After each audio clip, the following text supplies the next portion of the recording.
आदरणीय अर्जुन जी बेगवाल साहब।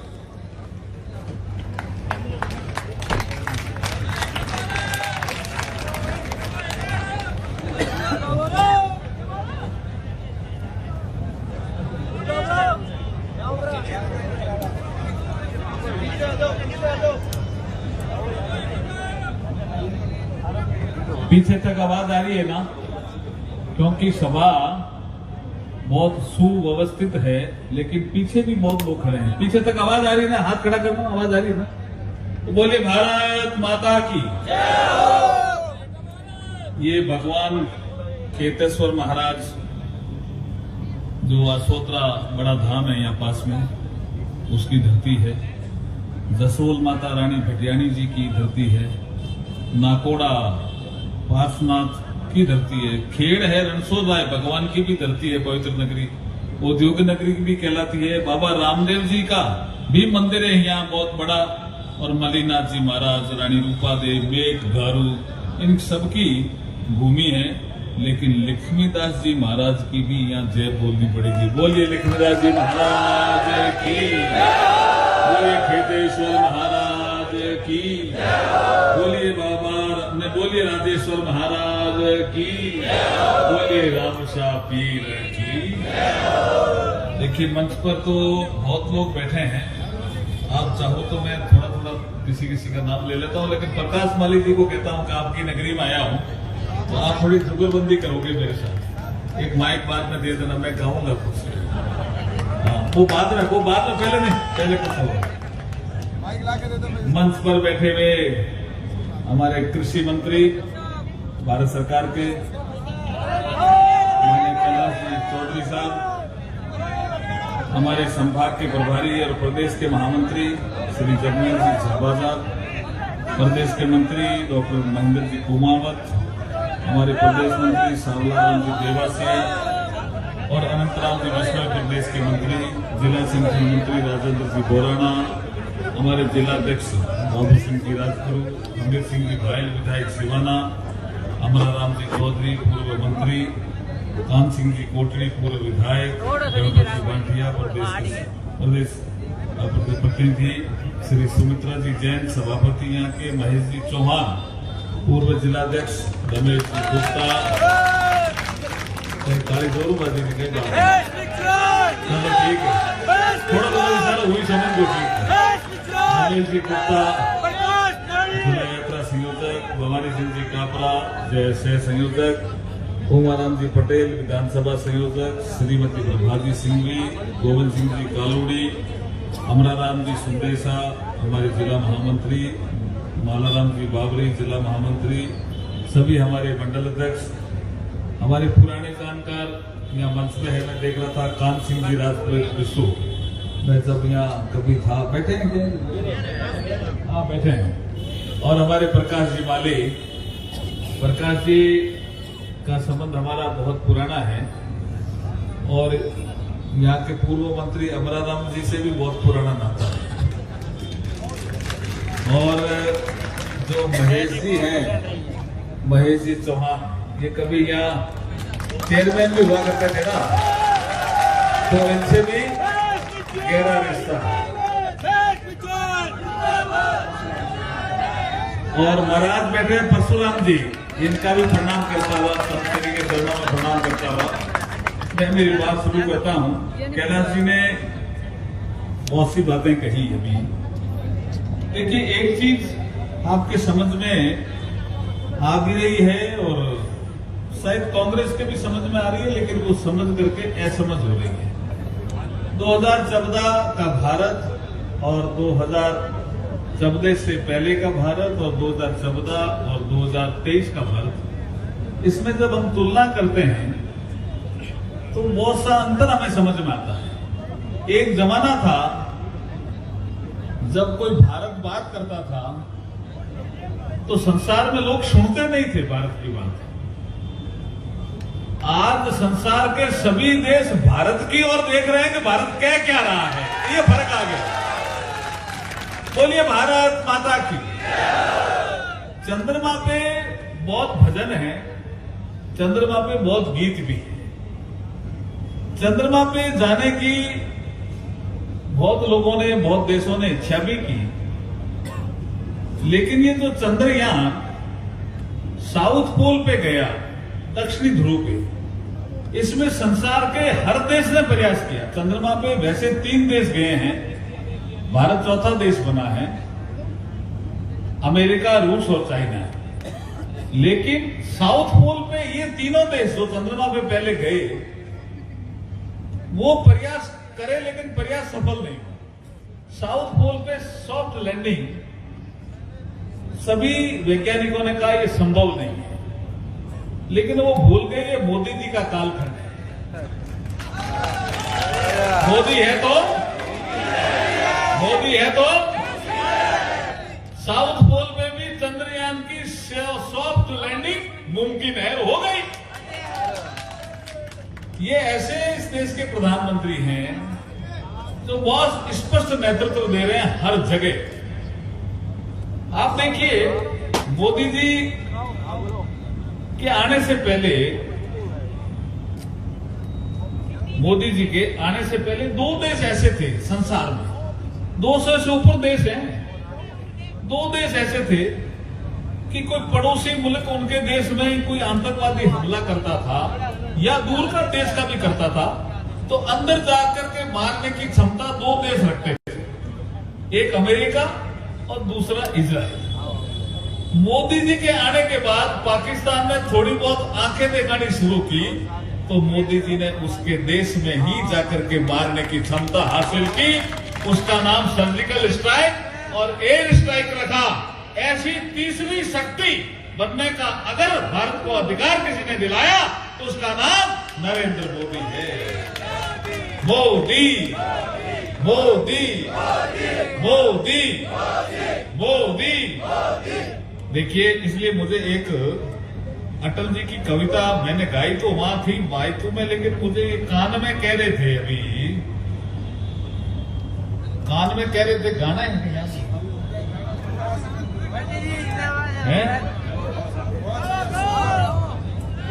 मैं देखूं तो सही बात, पर्ची कट रहेगी। प्रकाश जी थाने याद है कि पर्ची? हाँ है, मिल गई। यह तो बस बालोतरा में मिलनी है।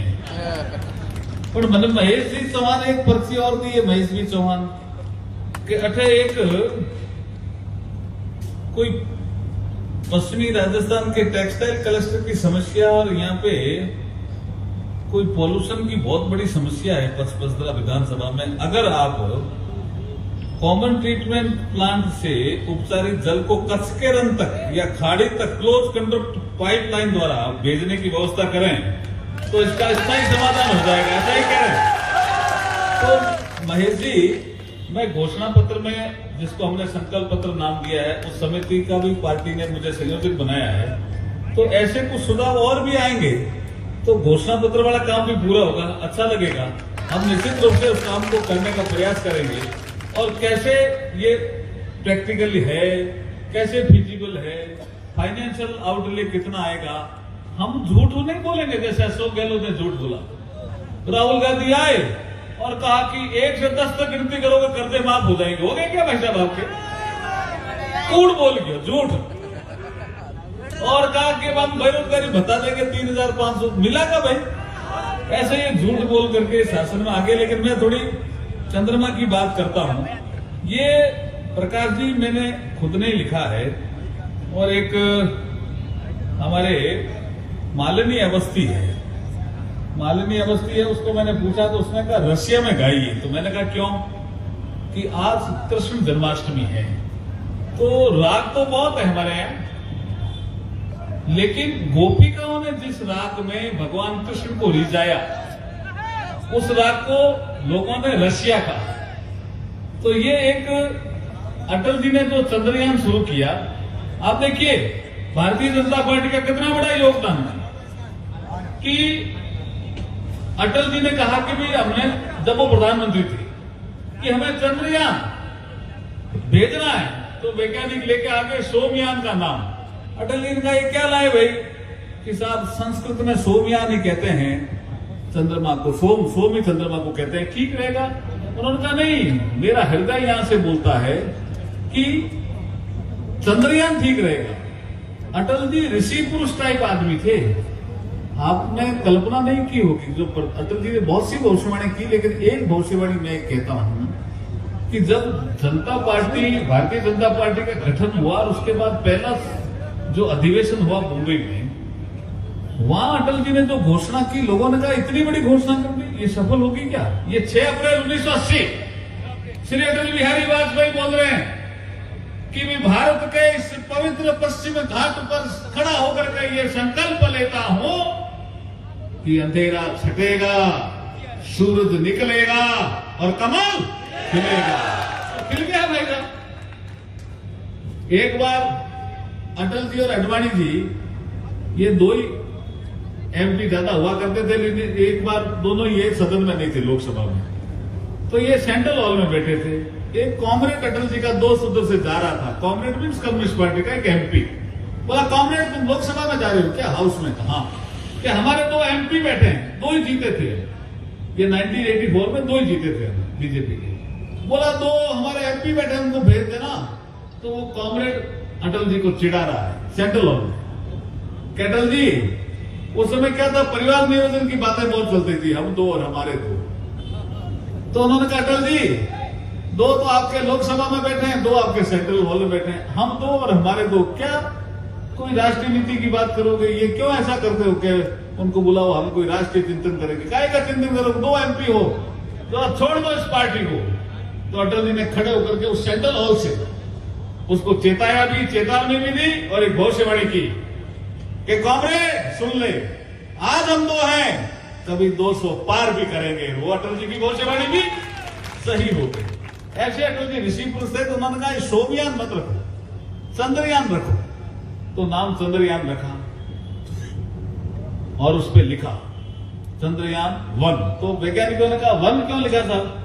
कि 1 इसलिए लिखा है कि अगर एक सफल नहीं हुआ तो दूसरा शुरू करना, तीसरा शुरू करना, इससे आगे बोले नहीं।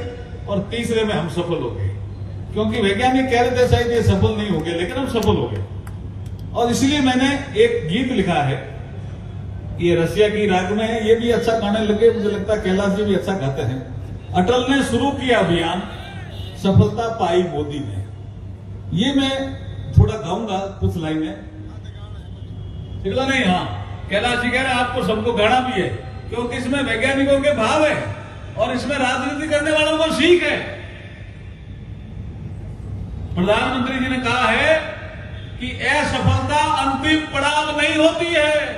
हम चंद्रयान 2 में असफल हुए, लेकिन 3 में सफल हो गए। इसलिए असफलता अंतिम पड़ाव नहीं होती है। इसलिए अटल जी ने जो शुरू किया चंद्रयान का अभियान, उस पर सफलता मोदी को मिली। इसलिए इस पे कोई एक गीत है, आप भी रिकॉर्ड करोगे तो आप भी कर दो भाई। और आज कृष्ण जन्माष्टमी है, तो कृष्ण का भजन गाना है या ये गाना है? ये कृष्ण में जोर दे देते हैं, ये कृष्ण में भी जोर देते हैं। और रूपा दे की नगरी भी तो है ये यार, ऐसा क्या है? दारू रेख, रूपा दे, बड़े बड़े नाम है भैया। तो मैं शुरू करता हूं। अटल ने शुरू किया अभियान, अटल ने शुरू किया अभियान, सफलता पाई मोदी ने, सफलता पाई मोदी ने। अटल ने शुरू किया अभियान, अटल ने शुरू किया अभियान, सफलता पाई मोदी ने, सफलता पाई मोदी ने। अटल जी ने अभियान चलाया, अटल जी ने अभियान चलाया, चंद्रयान का नाम बढ़ाया, चंद्रयान का नाम बढ़ाया। अटल का वचन हुआ साकार, अटल का वचन हुआ साकार, सफलता पाई मोदी ने, सफलता पाई मोदी ने। मोदी जी ने राह दिखाई, मोदी जी ने राह दिखाई, अनुसंधान की गति बढ़ाई, अनुसंधान की गति बढ़ाई। वैज्ञानिकों में छाई खुशी अपार, वैज्ञानिकों ने छाई खुशी अपार, सफलता पाई मोदी ने, सफलता पाई मोदी ने। अटल ने शुरू किया अभियान, अटल ने शुरू किया अभियान, सफलता ताली बजा सकते हो साथ में सभी लोग। ने सफलता पाई मोदी ने। दुनिया में देश का मान बढ़ा है, दुनिया में देश का मान बढ़ा है, सॉफ्ट लैंडिंग से सम्मान बढ़ा है, सॉफ्ट लैंडिंग से सम्मान मान बढ़ा है। विश्व में हो रही जय जयकार, विश्व में हो रही जय जयकार, सफलता पाई मोदी ने, सफलता पाई मोदी ने। इसरो ने पूर्ण किया चंद्रयान, ईश्वर ने पूर्ण किया चंद्रयान, साउथ पोल पर लैंड हुआ प्रज्ञान, साउथ पोल पर लैंड हुआ प्रज्ञा। खुशी से झूम रहा संसार, खुशी से घूम रहा संसार, सफलता पाई मोदी ने, सफलता पाई मोदी ने। विक्रम लैंडर ने धूम मचाई, विक्रम लैंडर ने धूम मचाई, चंदा मामा से प्रीत बढ़ाई, चंदा मामा से प्रीत बढ़ाई, चारों छाई चारों और बहार, छाई चारों और बहार, सफलता पाई मोदी ने, सफलता पाई मोदी ने। शिव शक्ति का नाम धरा है, शिव शक्ति का नाम धरा है, तिरंगा सबसे ऊंचा फहरा है, तिरंगा सबसे ऊंचा फहरा है। मोदी ने किया पूरा करार, मोदी ने पूरा किया करार, सफलता पाई मोदी ने, सफलता पाई मोदी ने। अटल ने शुरू किया अभियान, अटल ने शुरू किया अभियान, सफलता पाई मोदी ने, सफलता पाई मोदी। बोलिए भारत माता की जय, भारत माता की जय। अब देखो, मुझे एक रूपादे का भजन याद आ गया है, तो कैलाश जी ने कहा कि गाना पड़ेगा ये कान में। हाँ, वो क्यों आ गए ये और कह रहे हैं कैलाश जी। कैलाश जी भी जोरदार आदमी है, तारीफ तो बता दो यार कैलाश जी के लिए, क्या कर रहे जोरदार।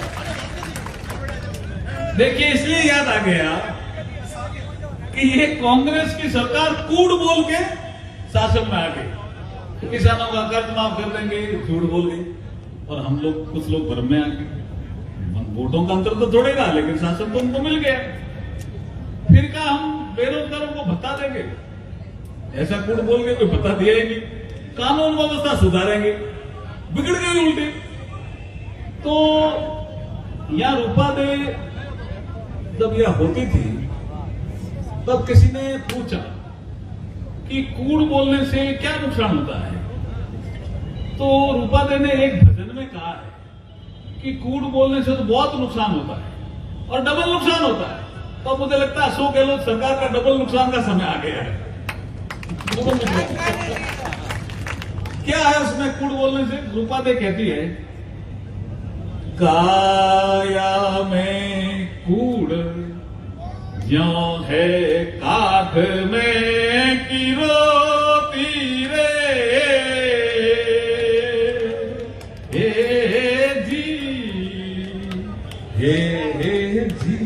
हाँ, ठीक लगी कि मारे? ये सब याद हो, इनको सबको याद है कि ये सब यही याद होगा।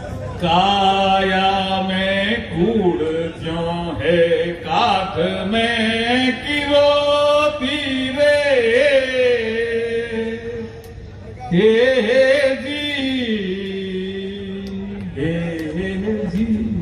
आ तो आवत जावत बेरे रे रावण माँ, तो आवत जावत बेरे रे, होई जावो संत सुधारो हमारी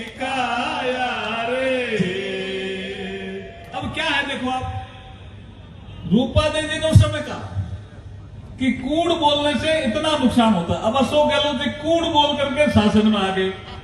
अब आता जाता अपन बेरो लगाना है ईवीएम मशीन में भाई जी, और कठिन लागे बड़ी लागे।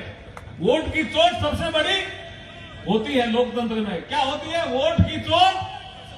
और हम परिवर्तन संकल्प यात्रा इसीलिए लेकर के आए हैं कि ये भाई क्या है।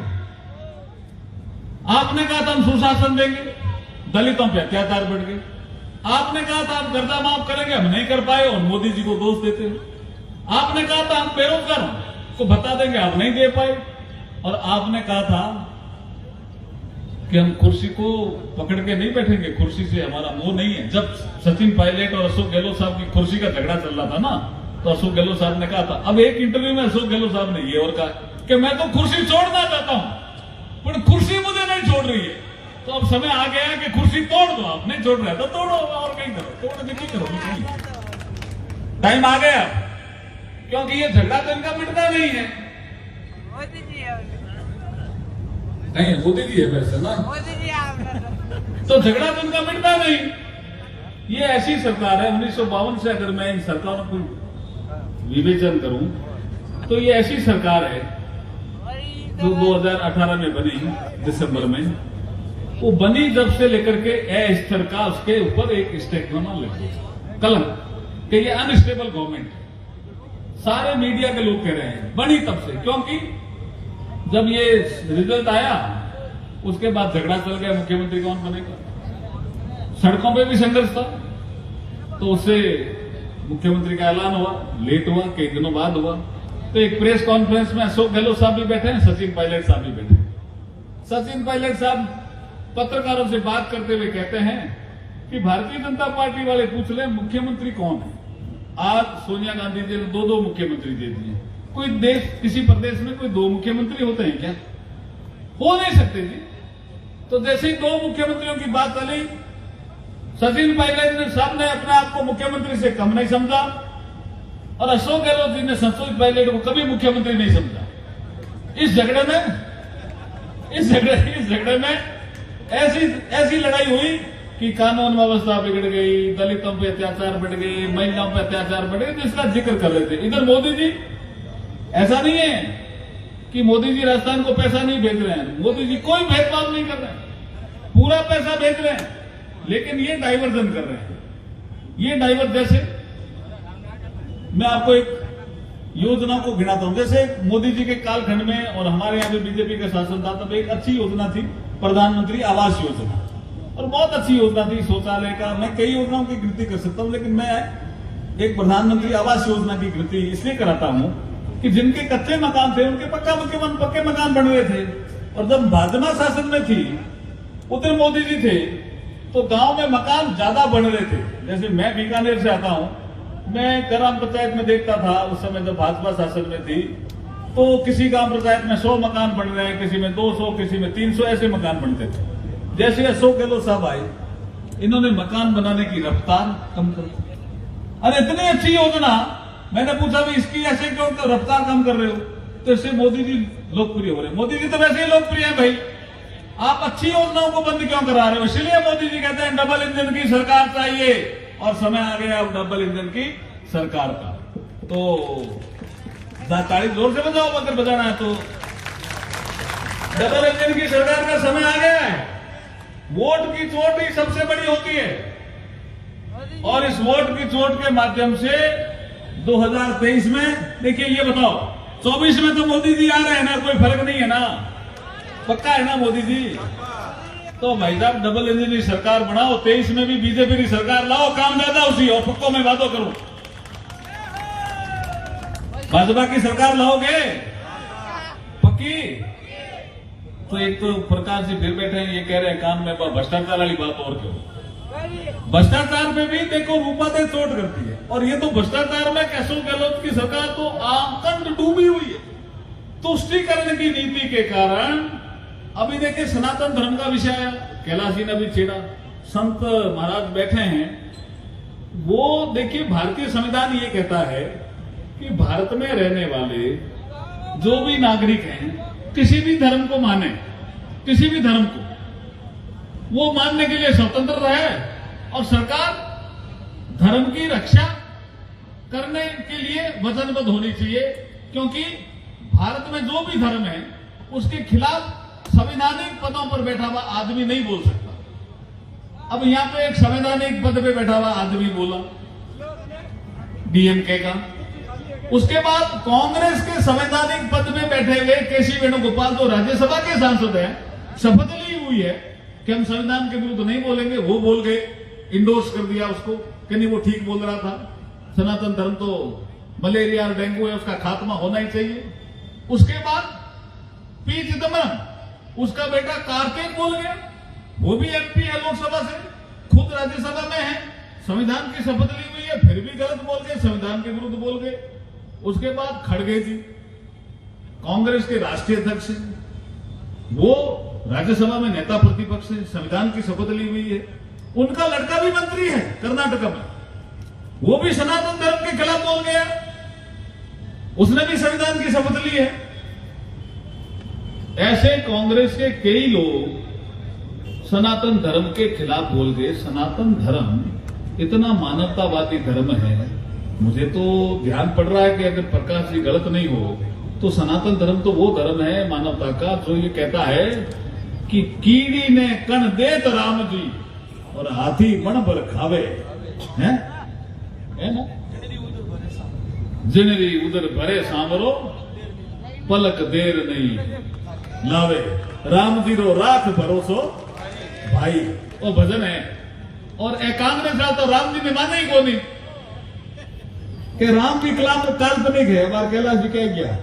तो जो आदमी या जो सत्ता का दल, जो पार्टी राम को नहीं मानती, हम उस पार्टी को धूल चटाएंगे, ऐसा संकल्प लेना चाहिए। भारत माता की।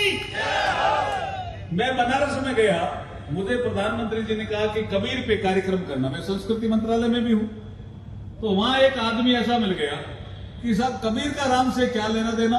मैंने कहा यार ये तो जोरदार मिल गया यहाँ। मैंने कहा भाई तुम कौन हो? बोला हम तो कबीर पे शोध करते हैं, ये करते हैं। मैंने कहा कबीर का राम पे लेना देना नहीं, आप अधूरी बात क्यों कहते हो? कबीर ने पाखंड के विरोध में दोहे कहे, अपना साहित्य लिखा, लेकिन पाखंड ज्यादा दिखा। वहां हमारा सब पे लिखे, आप एक तरफ तो जोर से बोलते हो, एक तरफ बोलते ही नहीं हो। और फिर मैंने कहा राम से कबीर का संबंध नहीं। मैंने कहा ये दोहा किसका है? बोला साहब क्या? एक राम दशरथ का बेटा। क्या हुआ भाई साहब?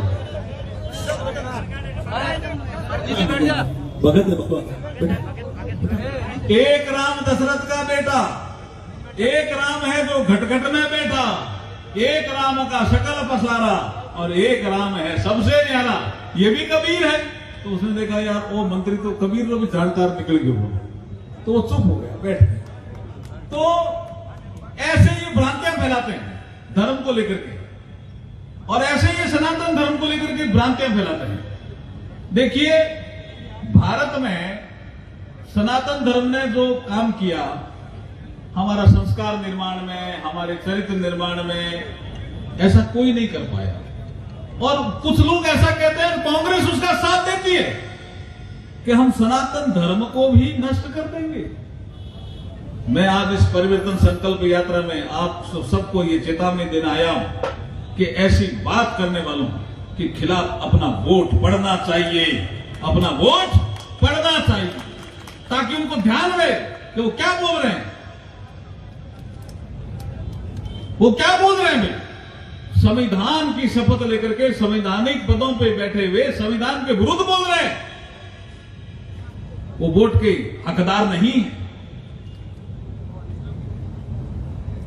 तो मैं लंबी बात नहीं कहता भी, एक मुझे तो रूपादे की कड़ी और याद आई जो भ्रष्टाचार पे चोट करने की कहती है कि कांग्रेस पार्टी भी भ्रष्टाचार में डूबी हुई है। तो रूपादे से किसी ने पूछा कि ऐसा आदमी उसके साथ क्या करना चाहिए?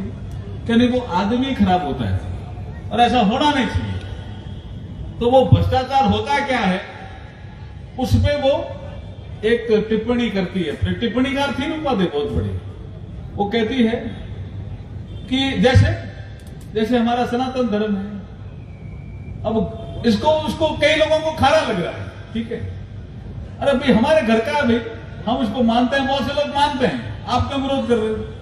लेकिन दूसरे देशों का धर्म, उन पे कोई टिप्पणी करेगा तो सब यहाँ फौज खड़ी हो जाएगी, धार्मिक भावना पे चोट नहीं होनी चाहिए। अभी कोई नहीं बोला, देखो अभी कोई नहीं बोला, इतनी बड़ी बात कह दी, कोई नहीं बोला।